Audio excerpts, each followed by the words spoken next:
With that dictatorship comes the cronies. So itong mga ambisosong mga na itong mga politiko at nasa gobyerno ngayon na kahit mali na ginagawa pa rin, gusto niyan, they will join that dictatorship and they will be the cronies of the new Marcos, kaning Junior,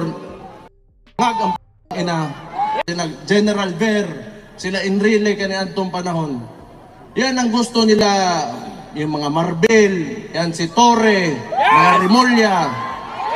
Kasi ang susunod dyan, they will attempt not to go down in government and they will attempt another dictatorship. And along with that dictatorship comes the cronies. So itong mga ambisosong mga na itong mga politiko at nasa gobyerno ngayon na kahit mali na ginagawa pa rin, gusto niyan, they will join that dictatorship and they will be the cronies of the new Marcos, kaning Junior, General Ver, sila Enrile kaniadtong panahon. Grabe yung mga binitawang salita ni Basta Duterte, mga kababayan. Alam niyo po, in my opinion, they are trying to appeal to emotion of the Filipino people. Yan na po yung ginagawa nila ngayon, ano. Kitang-kita naman na kinokondisyon niya yung mga tao, no? Pinapaniwala niya sa sinasabi niya na sa 2028 magiging dictatorship, no? At magiging diktador si PBBM. Yun po yung narinig ko, yun po yung pagkakaunawa ko. And yung mga taong nanonood, paniwalang-paniwala naman. Pambihira naman, alam niyo, hindi ko po talaga maintindihan itong mga Duterte, no? Hindi ko alam kung bakit hindi sila nagiging consistent. Una, ang sabi nila, weak leader si PBBM, no? Tapos, kinutya pa niya, sinabi niya yung BANGAG, yung lagi nilang sinasabi, no? Ngagba, lagi nilang sinasabi yan kay PBBM. Sinasabi nila, weak, tapos ngayon sasabihin niya magiging diktador? Paano magiging diktador kung tinatawag niyong weak? Hindi po ba? Yan ang mahirap sa kanila. Inconsistent, no? Minaliit nyo, in-underestimate nyo, tinawag nyong weak, hindi marunong magpresidente. Nung nakita nyo kung ano yung kakayahan, kung anong pwede niyang gawin, no? Nang hindi nakikipag-away sa inyo, ngayon naman paparatangan nyo na magiging diktador. Ang masakit at nakakasama ng loob, yung mga tao naniniwala naman. Paniwalang-paniwala. That's appeal to emotion. Marami na pong sinabi ang mga Duterte na hindi naman po nagkatotoo eh. No? Si BP Sara sabi noon may ilalabas na video, wala namang nilabas na video. Huwag naman po tayong ganyan, madali tayo nagiging paniwalang-paniwala sa mga sinasabi. Mag-isip naman tayo mga kababayan, huwag po tayong gullible. Grabe, paparatangan na magiging diktador. Alam niyo, kahit magpostahan po tayo, si PBBM ay bababa po sa posisyon ng tahimik at ng walang gulo sa 2028, no? Yun po yung nakikita ko sa karakter niya. Hindi nga nakikipag-away eh. Hindi nga marunong makipag-away, hindi marunong magmura, hindi marunong bumanat sa mga yung alam niyo yung bumabastos na sa kanya, binababoy na siya, pati yung asawa niya, pati yung yung tatay niya, sinabihan na ipapatapon sa West Philippine Sea, hindi siya gumagante. Tapos sasabihin niyo, magiging diktador? Pambihira naman kayo. Kayo nga, ito nagsasabi na weak eh. Tapos ngayon, pagbibintangan niya na magiging diktador. Bakit? Bakit yung ginagawa? Kasi gusto nyo galitin yung mga tao. Gusto nyo paniwalaan yung mga tao na kontrabida. Kontrabida ang Pangulo. Na pagdating ng 2028, ganito siya, ganito ang mangyayari. Grabe yung mga kababayan. Paniwalang, ayan, Diyos ko Lord. Paniwalang-paniwala. Ang daling mauto. No? In my opinion, nauuto po sila. Pero kung ikaw nag-iisip, sandali, kayo yung nagsasabi ng weak, tapos ngayon paparatangan yung diktador, pambihira naman. Napaka-inconsistent mga kababayan. Hindi po ba? Grabe naman yung propaganda. Ito, may ipapakita po ako sa inyo. Dito po, may kumakalat ng statement. Sinare ni Richard Haydarian. Statement daw ni Congressman Polong. Bilang suporta sa paninindigan ni dating Pangulong Rodrigo Rod Duterte, hinihikayat ko ang bawat Pilipinong biktima ng mga teroristang NPA at mga adik na magsalita. Ayan, sabi po ni Congressman Polong. Well, tama naman, magsalita kayo.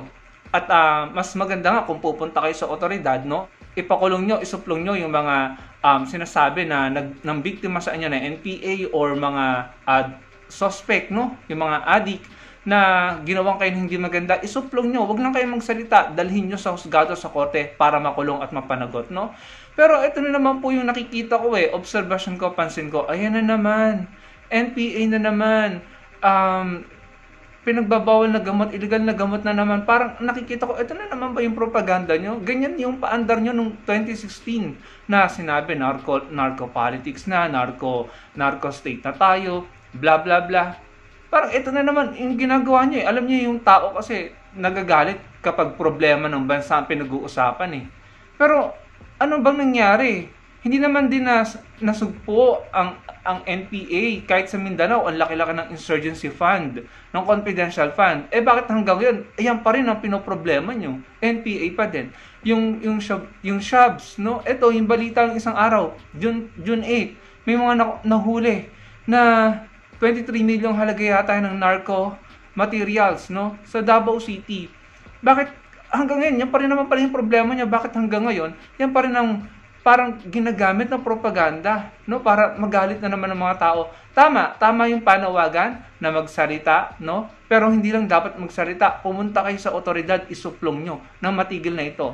Pero kasi ang nakikita natin, ano ba yung nakikita natin mga kababayan? Yan ang sinasabi nyo. Pero ano yung nakikita namin sa inyo? Galit kayo sa NPA, galit kayo sa pinagbabawal na gamot, pero ano yung mga akusasyon na ibinato sa inyo? Si Senator Trillanes nagsampa ng mga reklamo kay Mans Carpio at kay Pulong Duterte dahil di umano'y sangkot sila doon sa bilyong-bilyong halaga ng pinagbabawal na gamot na nakapasok sa custom. Tapos si dating Pangulong Duterte ang naging pambato, no, kandidato ng NPA. Nakipagkasundo kay Joma Sison, pumupunta sa bundok, sumisigaw ng mabuhay ang NPA. Tapos ngayon sasabihin nyo na yung mga tao na nabiktima ng NPA at ng pinagbabawal na gamot or ng mga adik ay magsalita. Parang napaka-hypocrite naman. Linisin nyo muna yung pangalan nyo, yung mga akusasyon sa inyo, patunayan nyo muna na hindi totoo yun. Bago kayo magsalita ng ganyan, bago gamitin na naman ang dalawang uri ng problema na yan, yung insurgency and yung addiction, bago nyo gamitin niya sa propaganda or galitin ng mga tao or mag-appeal sa emosyon ng mga tao, siguraduhin nyo muna na yung mga pangalan nyo ay malinis at hindi nalilink sa mga ganyan. Hindi nga umattend si Congressman Pulong sa Quadcom hearing regarding dyan di ba? Bakit hindi nila hinarap si Mark Taguba, si Guban? Bakit hindi nila hinarap si Senator Trillanes? Ito yung mga may mabibigat na akusasyon sa kanila na may kinalaman sa nakapasok na malaking halaga, bilyong halaga ng pinagbabawal na gamot sa custom. Bakit hindi nila hinarap yon? Hindi po ba mga kababayan kung sincere sila? Pero kung yan na naman yung narrative nyo or propaganda nyo, nagagamitin nyo na naman na parang ibabrand nyo na naman ng Pilipinas na crisis na naman at parang ipepresent nyo yung sarili nyo na kayo ang parang solusyon, nadala na kami dyan. Yung 3 to 6 months, hindi naman natupad. Hanggang ngayon, kahit sa sarili nyong syudad, yan pa rin ang problema. May baha pa. Hindi naman nasusolusyonan. So ngayon, ano na naman itong ginagawa nyo? Propaganda? Appeal to emotion? Gagalitin na naman ng mga tao? Tapos dadagdagan nyo pa, sasabihin nyo, magiging diktador, si PBBM, na tinatawag niyong weak, in-underestimate nyo, di ba? Mga kababayan, maging matalino po tayo, no? Maging matalino, wag gullible, wag magpalinlang, wag magpauto. Mapagod na naman tayo. Eto na naman no? Eto na naman. Hanggang sa, ewan, bahala po kayo. I'm sure yung mga nanonood sa akin dito matatalino, nag-iisip, no? Wag na po tayong magpabudol. Eto, si Ginang Rowena Guanzon, sobrang dismayado po ako. Pakinggan niyo po. Impeachment? Sinabi ko na from the start, hindi dapat nag-impeachment. Itinuloy pa rin ni Speaker. Kasi si VP Sara naman talaga ang the woman to beat in 2028. Kaya, alam mo, kahit matuloy pa impeachment, matatalo kayo dyan, olats. Olats kayo dyan. Kasi yung testimony ng auditor na yon, di na niya mapapalitan yon. That's on record. Ayan. Bakit siya nagkaganyan? Bakit mas pinili pa niyang kampihan? No? Dapat daw hindi nagkaroon ng impeachment. Bakit? Para palampasin yung mga nakitang kahinahinala at mga probable causes na may katiwalian sa paghawak ng pondo ng mga opisina ni VP Sara. Ganun ba yun? Ginang Guanzon? Pambihira naman. Alam mo, noong 2022, nanalo yung kanyang party list na para sa PW, para sa mga PWD, dahil marami pong bumoto sa kanyang kakamping. Pero ngayon 2025, I don't know kung nanalo pa yung kanyang party list. Hindi ko alam kung nanalo pa. Marami pong kakamping ang nadismay sa kanya. Bakit tila sumusuporta ka dun sa nakakitaan ng hindi magagandang bagay patungkol sa paghawak sa pondo ng taong bayan. Sasabihin mo pa hindi dapat tinuloy yung impeachment. Para ano? Para hindi malaman ng mga tao, ng taong bayan kung ano ba ang totoo? Para hindi makitang mga ebidensya?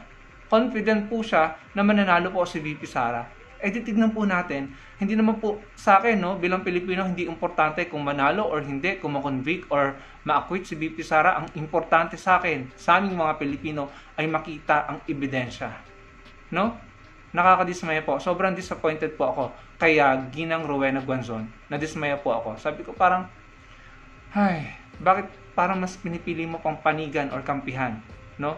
Yung, alam naman natin kung ano yung mga articles of impeachment And yung mga propaganda na naman, no?